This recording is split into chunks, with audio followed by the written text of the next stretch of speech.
میرا نام راحت ہے۔ میری ماں نے غربت کی وجہ سے میری شادی کم عمری میں ہی کر دی تھی، کیونکہ میرا باپ بہت سال پہلے دنیا سے چلا گیا تھا اور ماں نے بہت مشکل سے مجھے پالا تھا، اس لیے پہلے ہی رشتے پر مجھے گھر سے چلتا کر دیا۔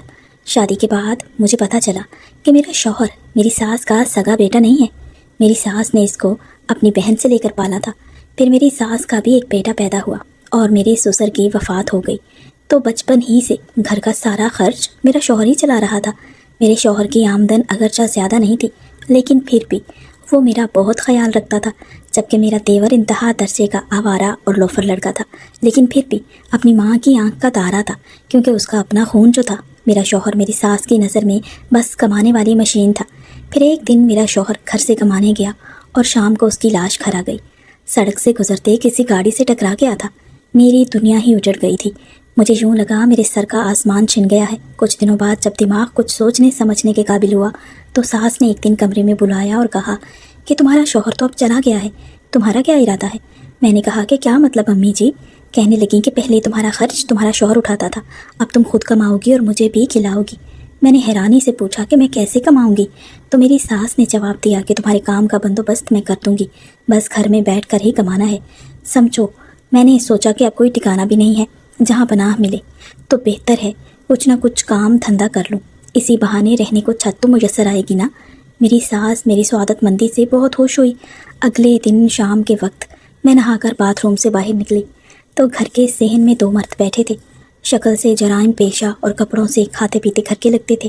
میری ساس ان کی خدمت داری میں مصروف تھی، پھلوں اور جوس سے ان کی توازہ ہو رہی تھی۔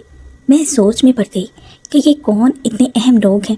میری ساس تو کسی کو مفت میں مری ہوئی مکھی نہ دے، لیکن یہ حیرانگی جلد ہی ختم ہو گئی۔ میری ساس میرے کمرے میں آئی اور کہنے لگی کہ جلدی سے تیار ہو جاؤ، آج تمہارے کام کا پہلا دن ہے۔ میں نے پوچھا کہ امی جان کیسا کام؟ مجھے تو کچھ نہیں آتا۔ میری ساس مسکرا کر کہنے لگی کہ بہو تم بہت بھولی ہو، یہ جو مرد باہر بیٹھے ہیں نا تم ان کے ساتھ جاؤ گی، دیکھو صرف ایک رات کے 10,000 وصول کیے ہیں میں نے ان سے۔ میری ساس نے مٹھی میں بند نیلے نیلے نوٹ میری آنکھوں کے سامنے لہرائے تو مجھے اسی وقت سمجھ آ گئی کہ میری ساس نے جس کام دھندے کا ذکر کیا تھا وہ کچھ اور نہیں بلکہ جسم فروشی تھا۔ مجھے چکر سے آنے لگے۔ میں نے نفرت سے کہا کہ مجھے نہیں کرنا یہ گندا کام، میں بھوکی رہ لوں گی لیکن اپنا جسم فروخت نہیں کروں گی۔ میری ساس ایک دم طیش میں آ گئی اور مجھے بالوں سے پکڑ کر کہنے لگی کہ دیکھو لڑکی، یہاں رہنا ہے تو میری بات ماننی ہی پڑے گی، ورنہ گھر سے نکال دوں گی اور باہر بھی سب لوگ تمہارا جسم ہی نوچیں گے۔ میں نے بہت احتجاج کیا لیکن میری ساس نے دونوں مردوں کی مدد سے مجھے کھینچ کر گھر سے نکالا اور کار میں ڈال دیا۔ ایک آدمی نے کار کی ڈرائیونگ سیٹ سنبھالی اور دوسرا مجھے بازو سے پکڑ کر پچھلی طرف بیٹھ گیا۔ کار انجانی منزلوں کی طرف چل پڑی۔ میں مسلسل اپنی قسمت پر رو رہی تھی۔ مجھے اپنا شوہر یاد آ رہا تھا جس نے غریب ہونے کے باوجود مجھے عزت اور زندگی کی چھوٹی چھوٹی سہولتیں دیں۔ کار ایک رہائشی علاقے میں ایک بڑے بنگلے کے گیٹ پر رکی اور گیٹ کھلنے پر اندر داخل ہو گئی۔ مجھے کار سے اتار کر وہ دوسری منزل پر ایک کمرے میں لے کر گئے اور کہا کہ رات تک یہاں آرام کرو، فریج میں پانی اور کھانے پینے کی چیزیں موجود ہیں، اور ہاں کوئی چالاکی کرنے کی کوشش مت کرنا، کیونکہ ہم نے تم کو کل صبح بحفاظت تمہاری ماں یعنی کہ ساس کے حوالے کرنا ہے۔ ہم رات کو تمہارے پاس آئیں گے اور اپنے پیسوں کی ایک ایک پائی وصول کریں گے۔ یہ کہتے ہوئے ایک آدمی نے میرے گال پر چٹکی کاٹی اور کہکا لگا کر باہر نکل گئے۔ جاتے ہوئے دروازہ باہر سے لاک کر گئے تھے۔ میں بیڈ پر لیٹ کر کافی دیر روتی رہی۔ مجھے اپنا انجام صاف نظر آ رہا تھا۔ بھلے میں نے غربت میں بچپن گزارا تھا، لیکن میری ماں نے مجھے ہمیشہ عزت سے جینا سکھایا تھا۔ مغرب کی اذان کی آواز کانوں میں پڑی تو میں نے اٹھ کر کمرے کی کھڑکی کھولی۔ تازہ ہوا اندر آئی تو میرے اندر کی گھٹن کچھ کم ہوئی۔ دیوار سے باہر بہت بڑا درخت تھا جس کی بڑی بڑی شاخیں کھڑکی تک آئی ہوئی تھیں اور ہوا سے جھوم رہی تھیں۔ میری سوچ اپنے بچپن میں چلی گئی۔ ہمارے صحن میں بھی ایسا ہی بہت بڑا درخت ہوا کرتا تھا جس پر میں سارا دن چڑھ کر کھیلتی رہتی تھی، اس کی شاخوں سے جھولتی رہتی اور کئی بار گرتی اور ماں کے منع کرنے کے باوجود پھر سے درخت پر چڑھ جاتی تھی۔ اچانک ایک خیال میرے دماغ میں گوندا۔ مجھے لگا کہ یہ درخت میری عزت بچا سکتا ہے۔ میں فوراً کھڑکی تک آئی، بڑی بڑی شاخوں کا جائزہ لیا۔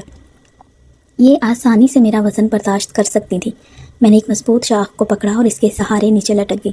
جب میرے پاؤں ایک مضبوط اور موٹی شاخ پر جم گئے تو میں نے دونوں ہاتھ چھوڑ دیے اگلے 5 منٹ میں نیچے سڑک پر تھی۔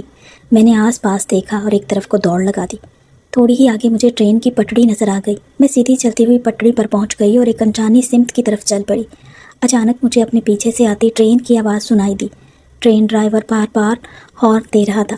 میں نے فوراً فیصلہ کر لیا کہ زندہ رہی تو قدم قدم پر جسم کے بھوکے درندے میرا گوشت نوچیں گے۔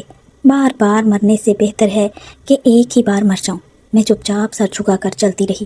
موت لمحہ بلمحہ میرے قریب آتی جا رہی تھی۔ اچانک کسی نے میرا بازو پکڑا اور مجھے پٹڑی سے نیچے کھینچ لیا۔ اسی وقت ٹرین شور مچاتی میرے قریب سے گزر گئی۔ جس شخص نے میرا ہاتھ پکڑ کر مجھے مرنے سے بچایا تھا وہ آدھے گھنٹے بعد مجھے لے کر قریبی پولیس اسٹیشن میں بیٹھا تھا۔ میری ساری کہانی سن کر تھانے دار نے کسی کو کال کی تو تھوڑی دیر بعد ایک مرد اور ایک عورت پولیس اسٹیشن پہنچ گئے۔ ضروری کارروائی کے بعد وہ مجھے کار میں بٹھا کر اپنے ساتھ لے گئے۔ یہ میرے جیسی بے سہارا اور معاشرے کی ستائی ہوئی لڑکیوں کے تحفظ کا ایک بڑا ادارہ تھا، جہاں پر مجھے باعزت طریقے سے چھت اور 2 وقت کا کھانا ملنے لگا۔ میں نے اپنی ادھوری تعلیم دوبارہ شروع کی اور کچھ عرصے بعد میں اپنی محنت کے بل بوتے پر اسی ادارے کی سربراہ بن گئی۔